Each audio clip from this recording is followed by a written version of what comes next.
العلم هو النور الهادي والمفتاح لكل الخير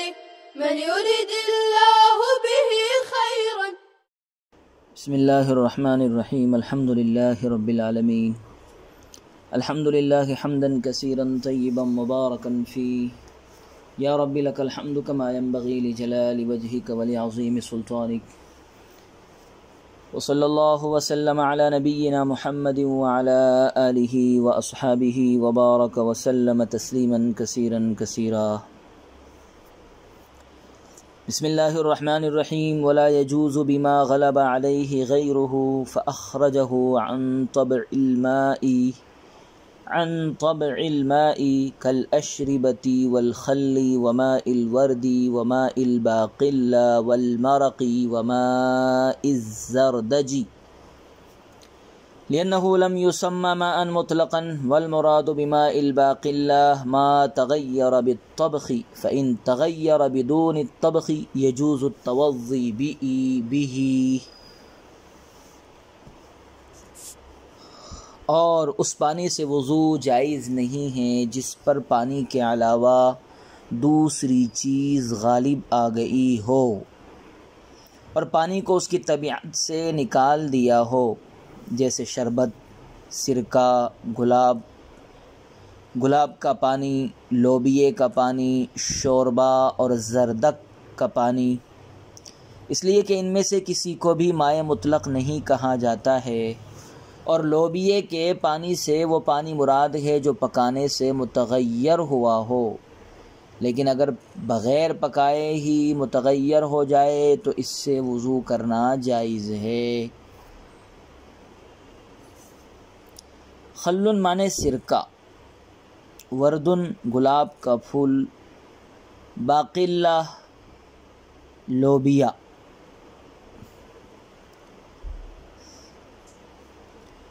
ملاوٹ والا وہ پانی جس سے وضو کرنا جائز نہیں ہے۔ عزیز طلباء، صورت مسئلہ یہ ہے کہ اگر پانی میں کوئی چیز مل گئی یا کسی چیز کو پانی میں ڈال کر پکایا گیا تو اس پانی سے وضو کے جواز اور عدم جواز کے سلسلے میں غالب کو معیار بنایا جائے گا۔ اگر پانی میں کوئی چیز مل گئی یا کسی چیز کو پانی میں ڈال کر پکایا گیا تو اس پانی سے وضو کے جواز اور عدم جواز کے سلسلے میں غالب کو معیار بنایا جائے گا، اور یہ دیکھا جائے گا کہ پکانے اور ملانے کے بعد پانی کی کیا کیفیت ہے، کیا پوزیشن ہے۔ اگر مذکورہ پانی پر دوسری چیز غالب آ جائے اور پانی کو اس کی طبعی حالت یعنی رقت اور سیلان سے روک دے، طبعی حالت سے مراد رقت اور سیلان سے روک دے، تو اس صورت میں اس پانی سے وضو کرنا جائز نہیں ہوگا۔ مثلا شربت ہے، سرکہ ہے، گلاب کا پانی ہے، لوبیے کا پانی ہے، شوربہ ہے، زردک کا پانی ہے، وغیرہ وغیرہ۔ ظاہر ہے کہ اس طرح کے پانیوں سے وضو کرنا جائز نہیں ہے، کیونکہ نہ تو انہیں مائع مطلق کہا جاتا ہے اور نہ ہی ان پر پانی کا اطلاق ہوتا ہے، بلکہ ان کا نام تک بدل دیا جاتا ہے۔ یہی وجہ ہے کہ اگر کوئی شخص کسی سے پانی کے لیے پانی مانگے اور سرکہ یا شوربہ لا کر دے دے تو مانگنے والا یقیناً دینے والے کو برا بھلا کہے گا، اس سے ناراض ہو جائے گا کہ ہم نے پانی مانگا، تم نے کوئی دوسری چیز لے آئی، معلوم ہوا یہ پانی نہیں ہے۔ والمراد بماء الباقلہ، فرماتے ہیں کہ ماء باقلہ سے وہ پانی مراد ہے جو لوبیا ڈال کر پکانے سے متغیر ہو جائے، اس سے وضو کرنا درست نہیں ہے۔ لیکن اگر بغیر پکائے ہی پانی متغیر ہو جائے تو اس صورت میں اس سے وضو کرنے میں کوئی حرج نہیں ہے۔ جیسا کہ آج کل عام طور سے مسجدوں کے حوض میں اس طرح کی پوزیشن رہتی ہے کہ ہلدی اور پھٹکری ڈالے بغیر ہی پانی کا رنگ اچھا خاصا تبدیل ہو جاتا ہے۔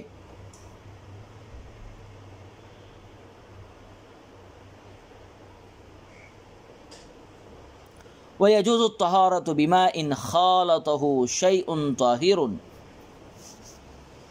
فَغَيَّرَ أَحَدَ أَوْصَافِهِ كَمَاءِ الْمَدِّ وَمَاءِ الَّذِي اخْتَلَطَ بِهِ الزَّعْفَرَانُ أَوِ الصَّابُونُ أَوِ الْأَشْنَانُ۔ قال رضی اللہ عنہ اجری فی المختصر ماء الزردج مجرى المرق۔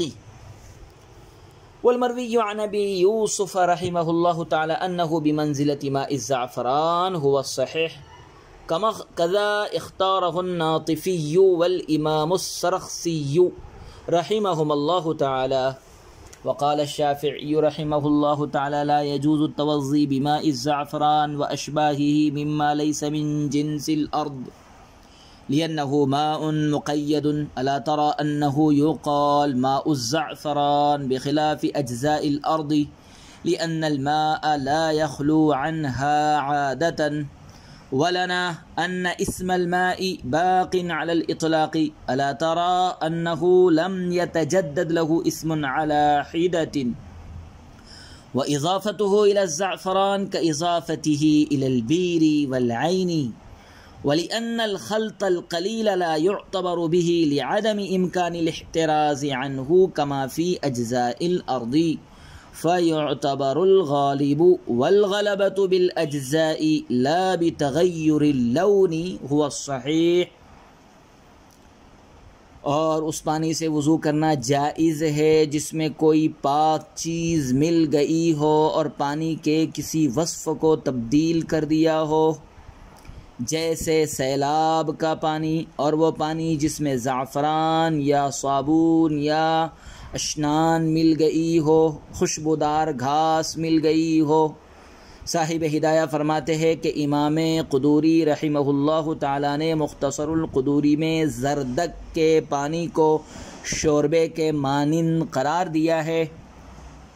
حالانکہ امام ابو یوسف رحمہ اللہ تعالیٰ سے یہ منقول ہے کہ وہ زعفران کے پانی کے درجے میں ہے۔ یہی صحیح ہے، اور اسی کو امام ناطفی رحمہ اللہ اور امام سرخسی رحمہ اللہ نے اختیار کیا ہے۔ حضرت امام شافعی رحمہ اللہ تعالیٰ فرماتے ہیں کہ زعفران اور اس کے ہم مثل ان چیزوں کے پانی سے جو زمین کی جنس سے نہیں ہے، زعفران اور اس کے ہم مثل ان چیزوں کے پانی سے جو زمین کی جنس سے نہیں ہے، ان سے وضو کرنا جائز نہیں ہے، اس لیے کہ یہ مائع مقید ہے۔ کیا دیکھتے نہیں کہ اسے مائع زعفران کہا جاتا ہے برخلاف زمین کے اجزاء کے، اس لیے کہ عام طور پر پانی ان سے خالی ہی نہیں ہوتا، زمین کے اجزاء سے۔ ہماری دلیل یہ ہے کہ علی الاطلاق پانی کا نام باقی ہے، کیا دکھتا نہیں کہ اس کے لیے الگ سے کوئی نام نہیں بنا ہے، اور زعفران کی طرف پانی کی اضافت ایسی ہے جیسے کنویں اور چشمے کی طرف کنویں کا پانی، چشمے کا پانی، ایسے ہی زعفران کا پانی، اور اس وجہ سے بھی کہ اس پانی سے وضو درست ہے، اور اس وجہ سے بھی کہ معمولی سی آمیزش کا کوئی اعتبار نہیں ہے، اس لیے کہ اس سے بچنا ناممکن ہے جیسے زمین کے اجزاء میں، لہذا غالب کا اعتبار کیا جائے گا اور غلبہ اجزاء کے ذریعے ہوگا، نہ کہ رنگ بدل جانے سے۔ یہی صحیح ہے۔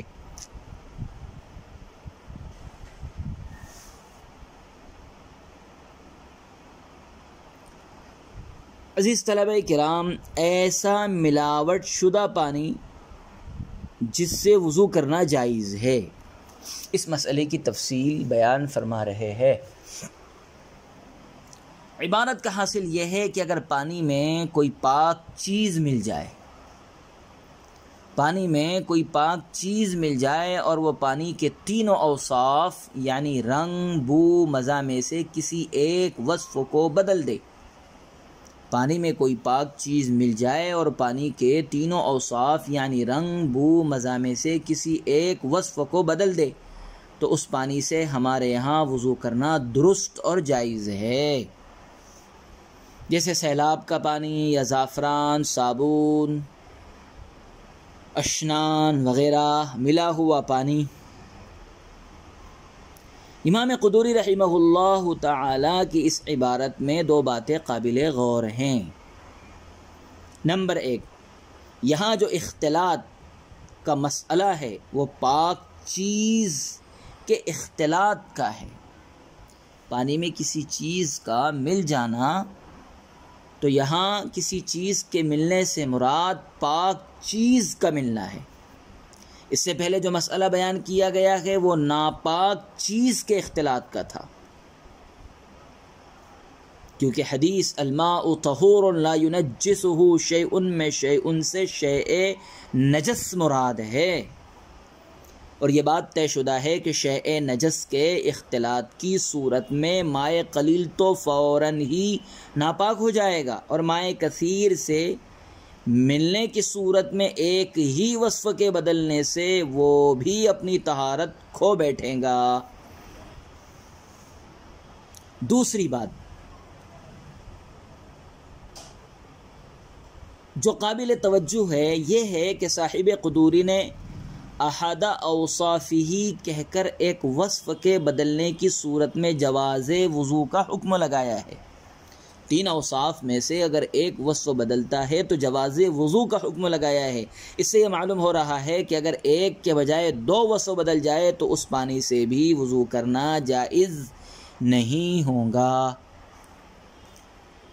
صاحب ہدایت فرماتے ہیں کہ امام قدوری نے زردک کے پانی کو شوربے کے درجے میں رکھا ہے اور دونوں سے وضو کو ناجائز قرار دیا ہے، حالانکہ امام ابو یوسف سے یہ منقول ہے کہ زردک کا پانی مائع زعفران کے مرتبہ میں ہے، اور جس طرح مائع زعفران سے وضو کرنا جائز ہے اسی طرح زردک کے پانی سے بھی وضو کرنا جائز ہے، اور یہی صحیح ہے،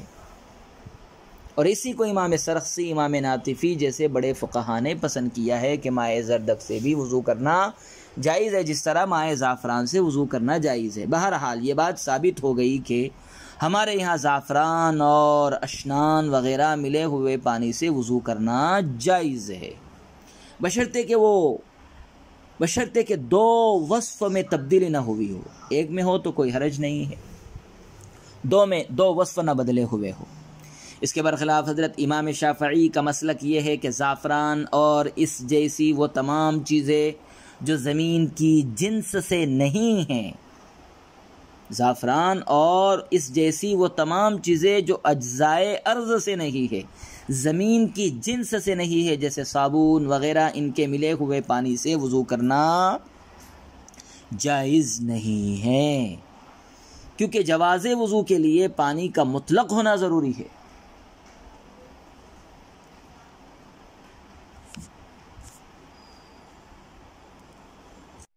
اس کے برخلاف امام شافعی رحمہ اللہ تعالی کا مسلک یہ ہے کہ زعفران اور اس جیسی وہ تمام چیزیں جو زمین کی جنس سے نہیں ہیں، جیسے صابن وغیرہ، ان کے ملے ہوئے پانی سے وضو کرنا جائز نہیں ہے،